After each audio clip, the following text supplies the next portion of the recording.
যদি আরেকবার এই মাটি থেকে বিজেপি জেতে আপনাদের কোনো অধিকার থাকবে না এই মাটিতে। আর মতুয়া ভাইদের বলে যাই, যাদের নাম বাদ গেছে, কেউ সিএর ফর্ম ফিল আপ করে নিজেকে বাংলাদেশি ঘোষণা করবেন না, এদের ফাঁদে পা দেবেন না।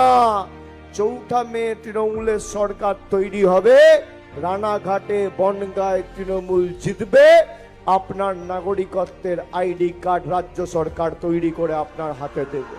রাজবংশী মতুয়াদের আসাম থেকে নোটিশ পাঠানো হচ্ছে, এর জবাব যদি না দেন, যদি আরেকবার এই মাটি থেকে বিজেপি জেতে আপনাদের কোনো অধিকার থাকবে না এই মাটিতে।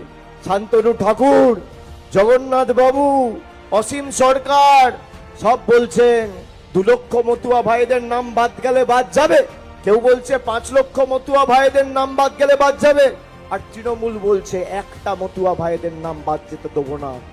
আমাদের এটা সংকল্প, আমাদের এটা প্রতিজ্ঞা, আমাদের এটা অঙ্গীকার, একজনের নাম বাদ যেতে দেবো না।